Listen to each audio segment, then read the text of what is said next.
ये हमारी बुक्स है और ये हम हैं और ये हमारी प्रिपरेशन हो रही है।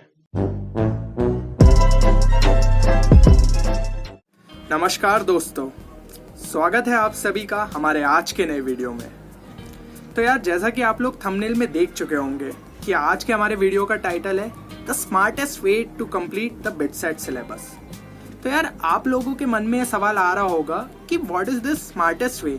यार, एक ही तो तरीका होता है, बुक्स उठाई, चैप्टर पढ़ा, सिलेबस कंप्लीट किया और एग्जाम देने चले गए। बट यार, ऐसा नहीं होता है। When you are aiming for the prestigious institutes like BITS, IITs, तो यार अपन को थोड़ा सा अपना अप्रोच डिफरेंट रखना पड़ेगा औरों से। तो आज के वीडियो में मैं आपके सामने कुछ ऐसी ही टिप्स आपको बताऊंगा जो कि आपको हेल्प करेगी कि आप अपने प्रिपरेशन को इफेक्टिव भी रखें और साथ ही साथ जल्दी से जल्दी सिलेबस को कंप्लीट कर पाए।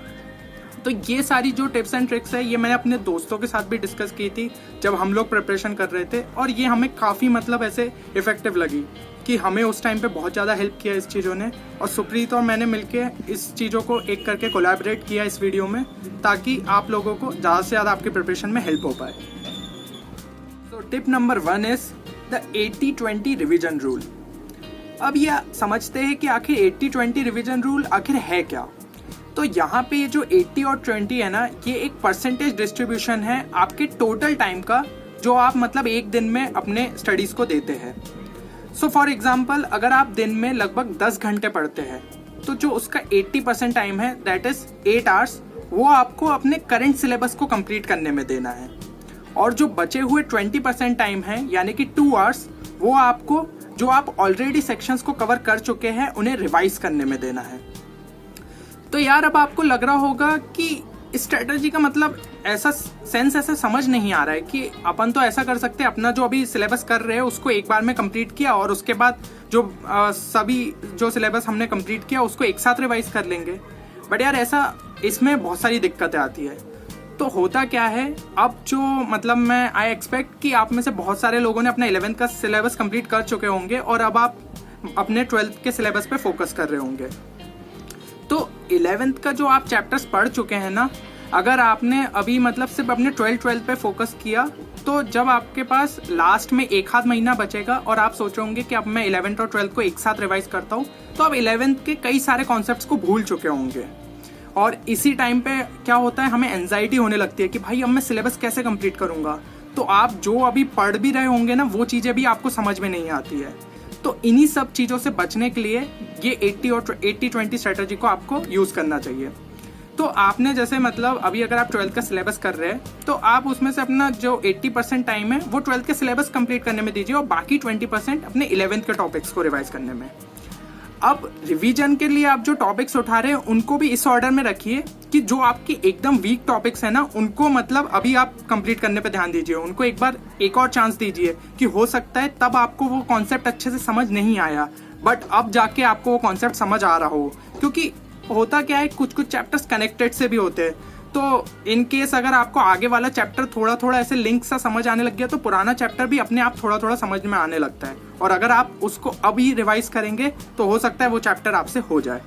तो ये 80-20 स्ट्रेटजी जो है ना, ये काफ़ी कारगर साबित होती है और आप एक बार इसे ज़रूर ट्राई कीजिए। Now the tip number 2 is कि जो सिलेबस है ना बिटसेट का, एक बार उसको जाके देख लो यार।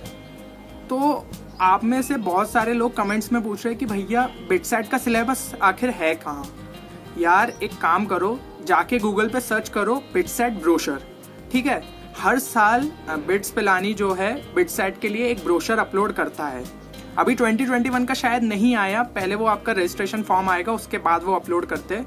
तो उससे कोई फ़र्क नहीं पड़ता है, सारे ईयर का लगभग सेम है। तो आप 2020 का ब्रोशर जाके डाउनलोड करो। उसमें आप जब नीचे जाओगे ना, तो आपको दिखेंगे पेजेस जहाँ पे आपके हर सब्जेक्ट का सिलेबस अलग से दिया हुआ है। तो आपको क्या करना है, उसका एक प्रिंट आउट निकलवा लो। ठीक है, अब जब उसका आपने प्रिंट आउट निकलवा के रख लिया, तो आप जो भी चैप्टर या जो भी टॉपिक आप कर रहे हो ना, जब आपका वो कंप्लीट हो जाए तो उस टॉपिक को उस ब्रोशर में से स्ट्राइक आउट कर दो। होगा क्या, जब आपको दिखेगा ना कि भाई स्ट्राइक आउट होते जा रही है चीजें, तो आपका टेंशन थोड़ा कम होगा। आपको ये समझ में आ जाएगा यार ये टॉपिक तो मैंने कंप्लीट कर लिया है। तो इससे मतलब अब मेरा सिर्फ इतना सिलेबस रह गया है, तो एक अंदर से खुशी होने लगती है, एक मोटिवेशन सा फील होता है कि यार अपन धीमे धीमे आगे बढ़ते जा रहे हैं और आखिरी तक अपन सिलेबस कंप्लीट कर ही लेंगे। आपको ये मतलब ऐसा लग रहा होगा यार ये तो बहुत ऑब्वियस सी चीज़ है, बट आप करके देखोगे ना तो आपको इसका फ़ायदा समझ में आएगा। क्योंकि बहुत सारे लोग ये गलतियां कर जाते हैं, डायरेक्ट ऐसे बुक्स से ऐसे चैप्टर्स को रिवाइज कर रहे हैं और थोड़े समय बाद भूल जाते हैं कि यार मैंने वो चैप्टर तो पढ़ लिया है, फिर से उसी चैप्टर को पढ़ने का कोई सेंस नहीं है। एक बार स्ट्राइक आउट कर दो उस चैप्टर को तो आपको समझ में आ जाएगा, अच्छा इस चैप्टर को तो मैंने अपने लेवल पे पूरा कंप्लीट कर लिया है, सारे फंडामेंटल्स क्लियर हो गए, सफिशिएंट अमाउंट ऑफ क्वेश्चंस मैंने लगा लिए हैं, तो अब मुझे इस चैप्टर को लेकर कोई टेंशन नहीं लेना है।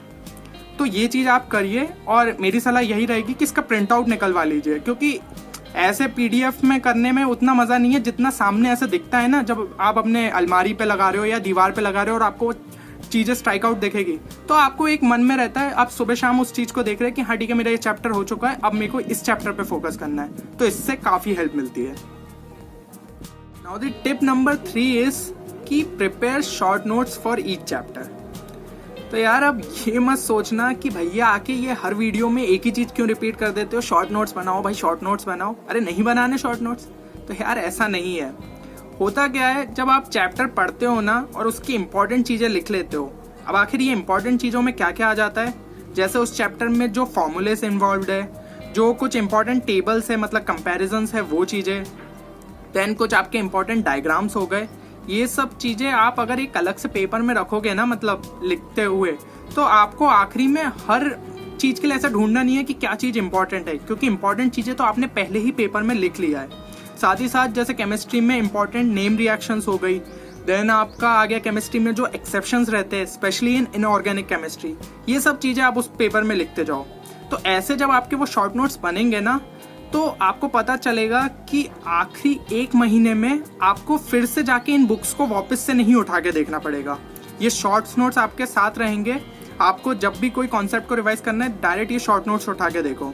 आखिरी का महीना आप फिर फोकस कर सकते हो सिर्फ आपके मॉक टेस्ट पे और उनके एनालिसिस पे, क्योंकि मैं तो यही कहता हूँ कि ज़्यादातर टाइम हमें अपने मॉक टेस्ट और उसके एनालिसिस पे देना चाहिए, क्योंकि इससे पता चलता है कहीं हमारी स्पीड स्लो तो नहीं रह रही, और आप जानते ही है बिट साइड में स्पीड का कितना ज़्यादा मतलब है। साथ ही साथ जितने ज़्यादा मॉक टेस्ट लगाएंगे तो आपकी स्पीड बढ़ेगी भी, आपको ये पता चलेगा किस सेक्शन में आप ज़्यादा कॉन्फिडेंट है तो आप एक मेन एग्जाम में उस सेक्शन से स्टार्ट कर सकते हैं। साथ ही साथ आपको अपनी गलतियाँ पता चलेगी तो उसको आप लगातार इम्प्रूव कर सकते हैं। तो ये शॉर्ट नोट्स काफ़ी ज़्यादा हेल्पफुल है और मेरी सलाह यही रहेगी कि इनको बनाओ।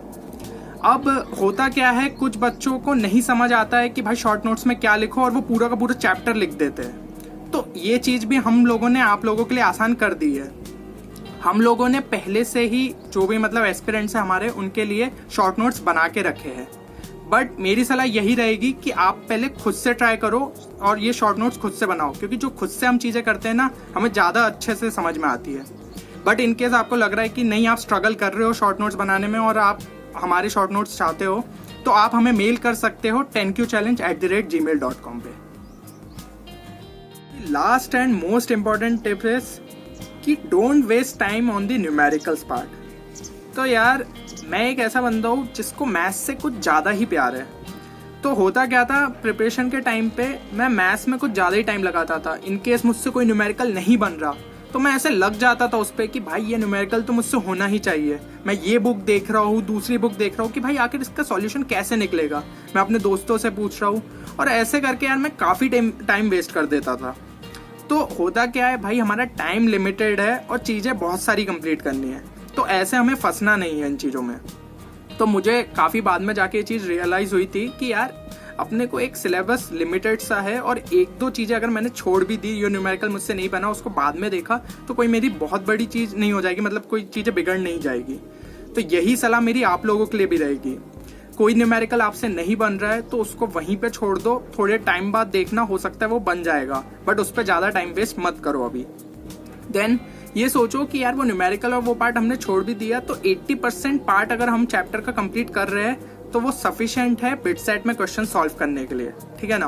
क्योंकि बिट सेट में कोई डिटेल में नहीं जाता है, आपको फंडामेंटल्स अपने सारे क्लियर होने चाहिए।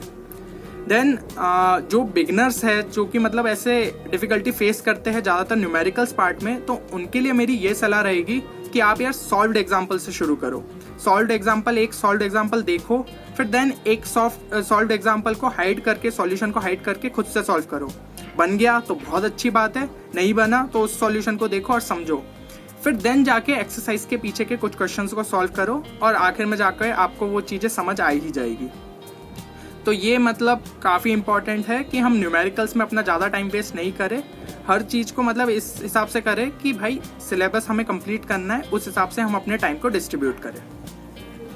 दोस्तों, अगर आपने इस वीडियो को यहाँ तक देखा है तो कमेंट सेक्शन में ज़रूर लिखिएगा #बिटसेट फोड़ेंगे। तो यार ये कमेंट हम लोगों के लिए नहीं लिखवा रहे, ये आपके मोटिवेशन के लिए ही लिखवा रहे हैं कि आप जब लिखेंगे कमेंट में कि #बिटसेट फोड़ेंगे तो आपको ये चीज़ हमेशा याद दिलाती रहेगी कि मुझे बिटसेट फोड़ना ही है। तो आप अपना खुद को सेल्फ मोटिवेट करते रहिए और बाकी जितनी हम टिप्स एंड ट्रिक्स आपके लिए ला सकते हैं जो कि आपको बिटसेट के प्रिपरेशन में हेल्प करे, वो हम आपके लिए लाते रहेंगे। कमेंट सेक्शन में ये भी बताइए कि आज का वीडियो आपको कैसा लगा और आप अगला किस पे वीडियो चाहते हैं, हम जल्द से जल्द लाने की कोशिश ज़रूर करेंगे। चलिए तो फिर मिलते हैं अगले वीडियो में, फिर कोई एक नई चीज़ के साथ जो कि आपको आपकी प्रिपरेशन में हेल्प करेगी। चलिए बाय।